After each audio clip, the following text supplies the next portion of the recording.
Hey, what's up, everybody? We have a new YouTube channel. Make sure you subscribe right now.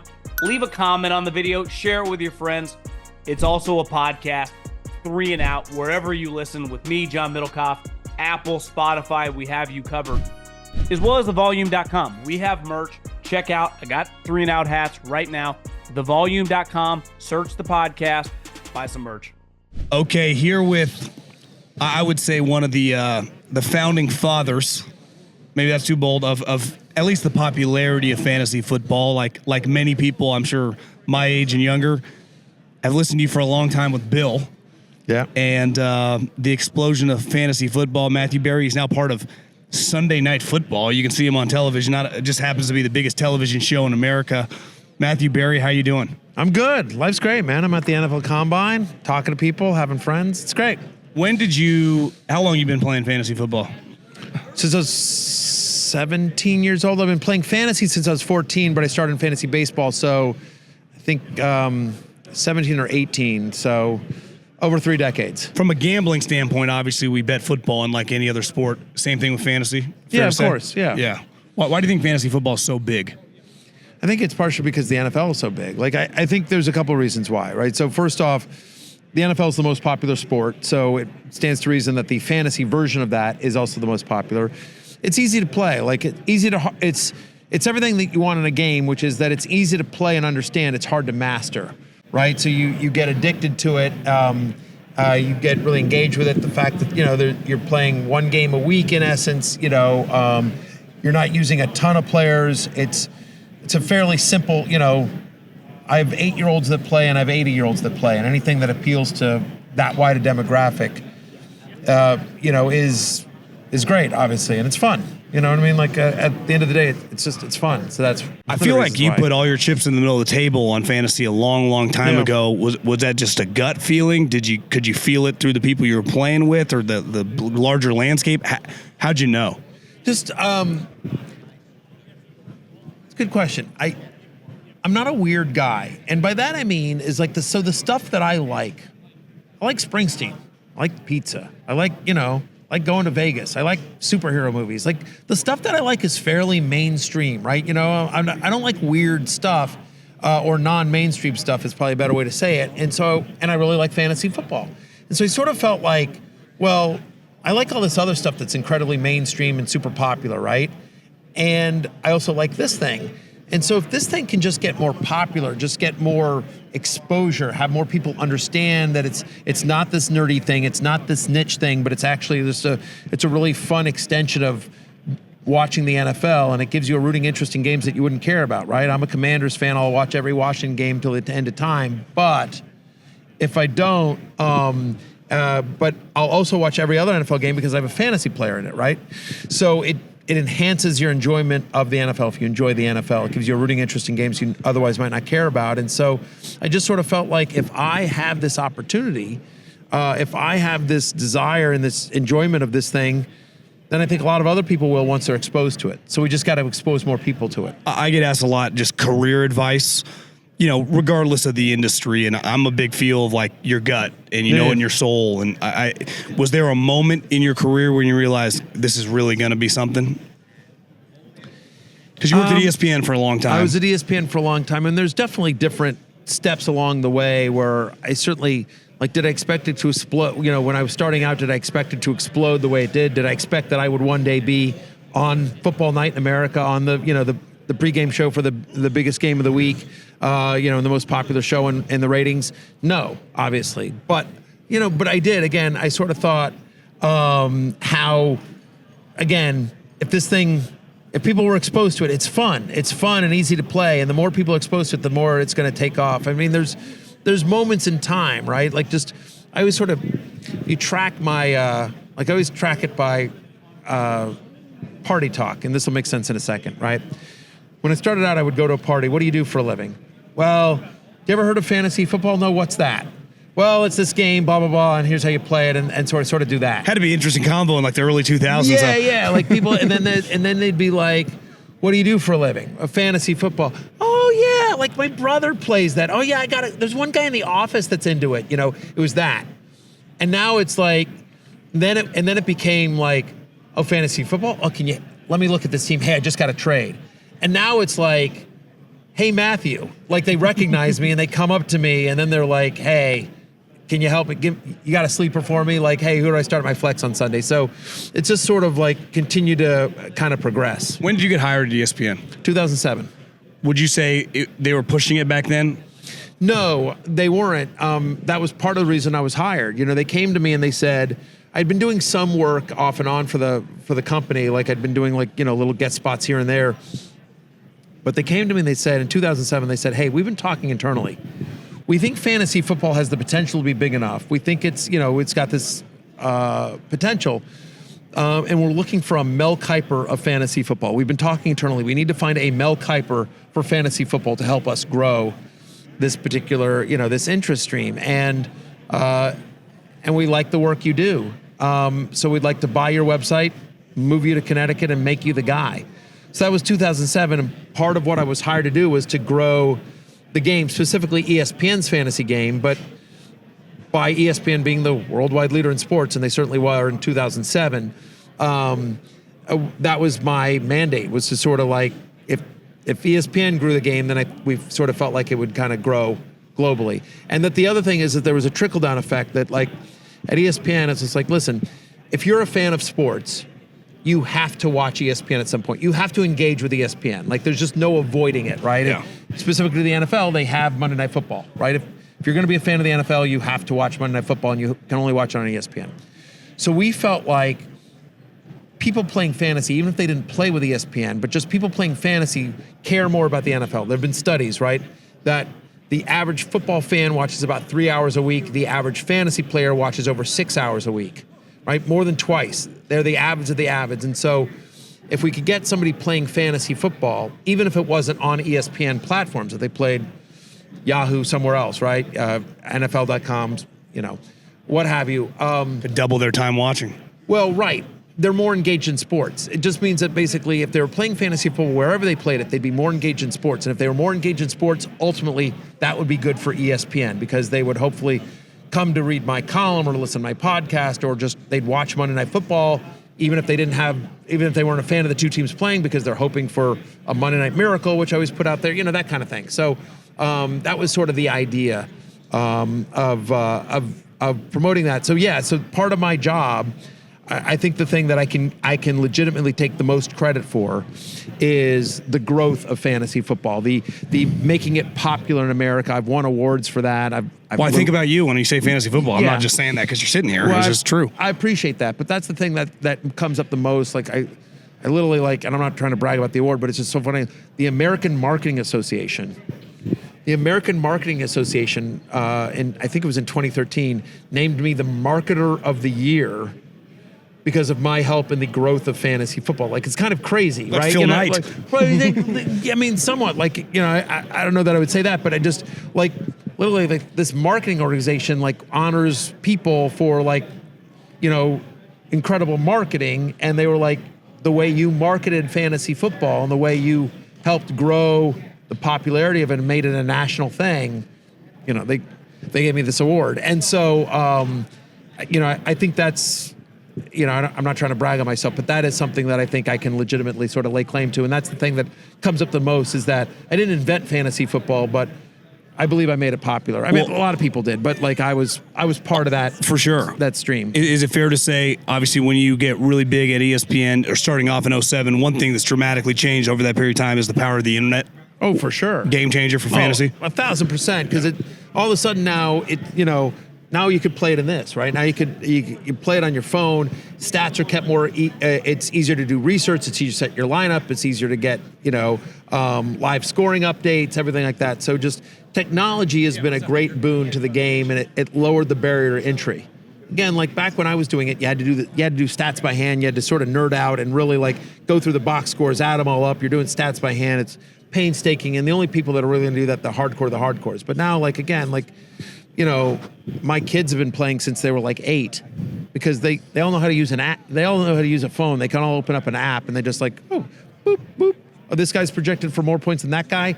Great, that kind of thing. I'm a big gambler, and I've heard you and Bill talk about this, that there are some underground fantasy leagues that have massive buy-ins, right? Yes. Some former athletes, just rich people.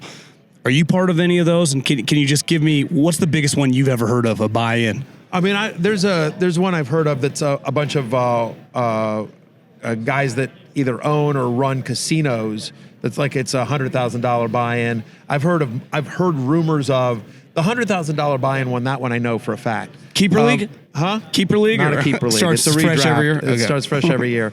But I've heard rumors of ones that like, $1 million buy-ins and that kind of stuff. I couldn't prove it. Talk about being dialed in on a weekly basis. Holy shit.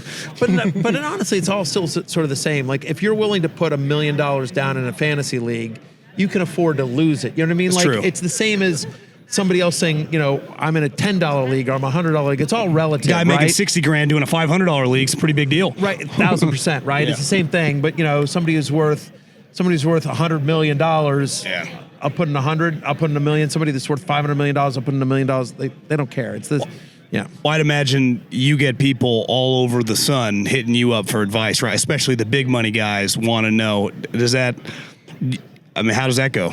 Yeah, I mean, a little more pressure, I suppose. But yeah, I'm always happy to help out. The fact of the matter is that I have found the majority of the people that I find want to win not for the money reasons. So, like, I've talked about this. Like,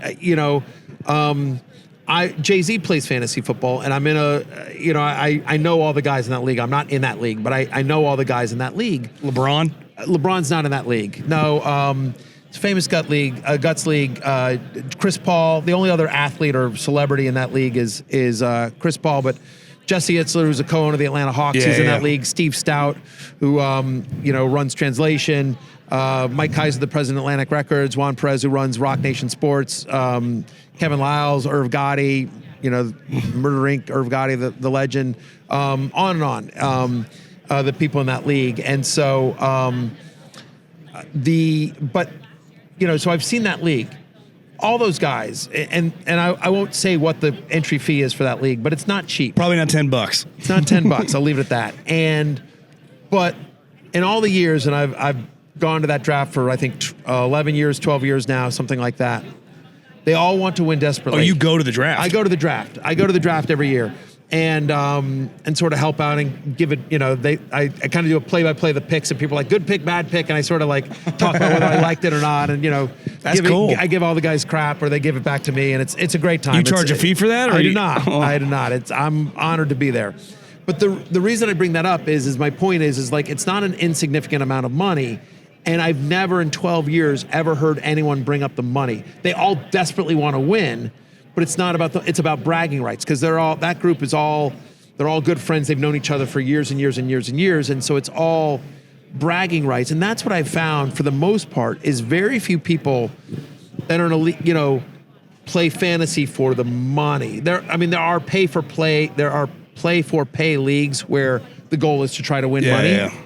But leagues that are comprised of friends, people care much, regardless of how much the entry fee is, people care much more about winning than they do, whatever the grand prize at the end. Like same thing, like all the Avengers are in a league. Chris Pratt, Chris Evans, Anthony Mackie, Jeremy Renner, on and on and on, right? Are in this league. And they talk trash nonstop. Again, not a cheap league to be in, but one that is really intense because they all want to beat each other. So again, it's less about the money, especially weirdly as for rich people. It's not about the money. It's about trash talk and beating your friends. eBay Motors is here for the ride. The first car I ever got, I was 16 years old, and my grandpa gave me a ride. And like any young lad who got a car that, let's face it, would not have been my first choice, I had to touch it up a little bit. And we tinted out the windows. We added a big subwoofer to the back. And you could hear me from miles away coming home. My parents sure loved me for that one. So did my neighbors. But I think the key to any young person getting a car is to personalize a little bit, because you're probably not going to get your dream car. And as you get older, you kind of become a car person or you don't. But you definitely have preferences, right? Some of us like bigger cars. I know I do. I've only had big cars, SUVs. And there are certain non-negotiables. I like 3 rows of seats. Now, ideally, I don't have kids right now, so I take out that 3rd row of seat, and I like a big, I like a lot of trunk room. Some people, don't like SUVs, like smaller cars. I've never been that big since my high school car of tinting the windows. I don't care if you see me or not, but I know some people, like, the first thing they do is tint the windows. It's crazy. The older you get, I had to have the subwoofers. The subwoofer, I couldn't listen to music for 5 minutes with the subwoofer like I did when I was younger. But there is something very, very special about that first car. I don't care how many cars you get since, how much money you make to get sweeter cars. You never quite forget that first ride and some of the memorable moments that you had in it in your high school years.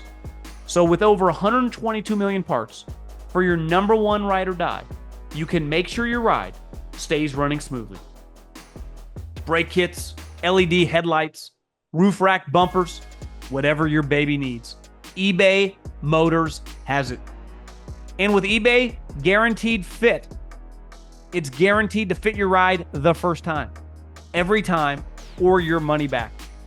Plus, at these prices, you're burning rubber, not cash. Keep your ride or die alive at ebaymotors.com. Eligible items only, exclusions apply. How dialed in are you to just nonstop storylines during OTAs and training camp? Is that when you're just following every team very closely? Yeah, constantly. I mean, it's one of the reasons I'm here at the Combine, right? It's for what I do for a living, until the prospects are on a team, you can't really assess their fantasy value, right? You know what I mean? Like, we know Marvin Harrison's going to be good, but Marvin Harrison Jr. on the Patriots is a different fantasy prospect than Marvin Harrison Jr. on the Cardinals. With Kyler. Yeah. Right? So again, you kind of wait to see where they're going to land and where they, what their role is going to be, right? So for me, what I do here at the Combine is it's gathering intel, right? It's networking, it's getting sources, it's hearing this is what we're thinking about doing, this is what we're planning on doing, this is how we're talking with this player, that kind of thing. And so, rookies are hard though, right? Like, did you like CJ? I mean, how would no one knew they was going to do that? I like CJ, but if I would be lying if I said I thought he was going to have the season he was going to have. I like Tank Dell. Tank Dell was legitimately a sleeper for me, but I'd be lying if I said I thought CJ Stroud would have the kind of fantasy season he did. Absolutely not. And that's the thing with fantasy football, right? Like Jordan Love, unknown. Yeah. And he ends up throwing 30 plus touchdowns, or Purdy, a little more known, but still, like, coming off an injury. How do you? Yeah, it's always hard to tell. I mean, I did have Jordan Love as a sleeper. I thought he'd be better than, because he'd shown flashes and everything like that. And offensive coach. Yeah, offensive coach. He uses his legs a little bit. Thought they had better receivers than they were given credit for. But there's a little bit of the unknown there. But yes, the point is like, starting now through free agency, through the draft, through rookie OTAs, like all the way up until kickoff, fantasy value constantly changes. You're trying to get notes and that kind of thing, trying to get nuggets and news and information and try to sift through what's real and what's baloney. So like a way too early look ahead. Yeah. Guys like, let's use Jordan Love and Brock Purdy. Sure. We know their cast of characters coming back. They're both going to have the same coach. Would you view their season last year going to be any different this year? I think both will improve upon that, and I think both are top 12 fantasy quarterbacks next year, for sure. Running backs?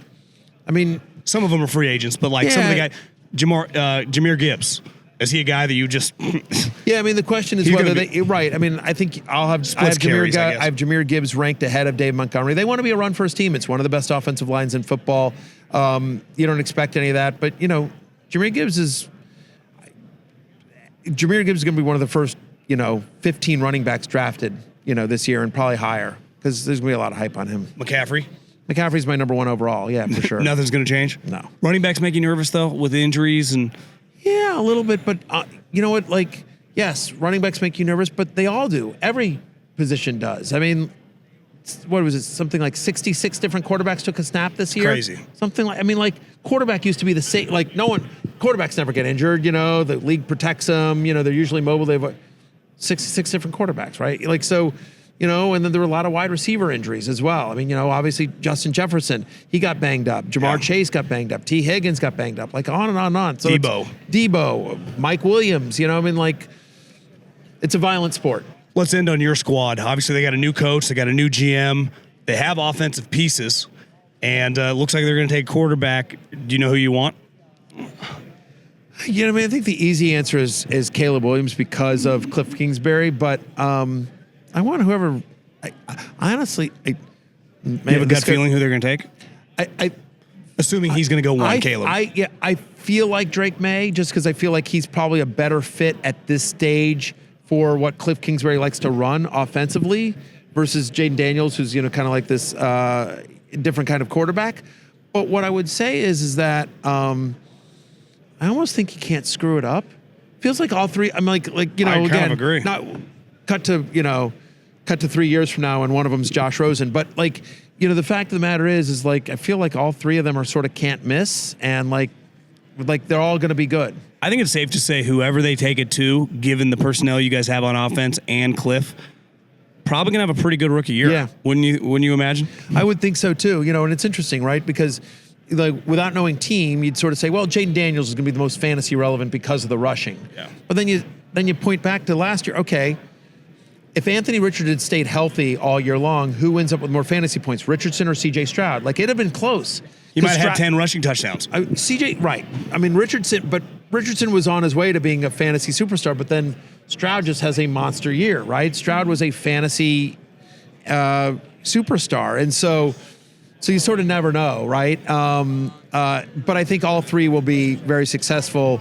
And I think, yes, they need to improve their offensive line, but Kingsbury's an offensive-minded coach, right? And, with McLaurin, with Dotson, with Curtis Samuel, with a strong run game, I think whoever that quarterback is, in a game that'll, and on a team that they'll probably be throwing a decent amount because they'll be down, should be a, potential fantasy option. Sam Howell this year. Sam Howell, for the longest time, was a top 10 fantasy quarterback. He had moments where he looked pretty good. Yeah, I agree. I think he got a raw deal a little bit. He was running for his life. Awful offensive line, and the defense was so bad he was constantly in negative game script. He never got the opportunity to just hey, can we just run a balanced offense? Yeah. I read you because I go to Roto-World a lot. Sure. Is that the easiest place to find you for people that want to? Rotoworld.com, you bet. I love Roto-World. When I worked in the NFL, we used to use Roto-World, which was Twitter before Twitter, to get the injuries, to find out the stories. Still, I still use it all the time, and I see your stuff there. Matthew, I appreciate it. Continued success. Thank you, John. Thank you.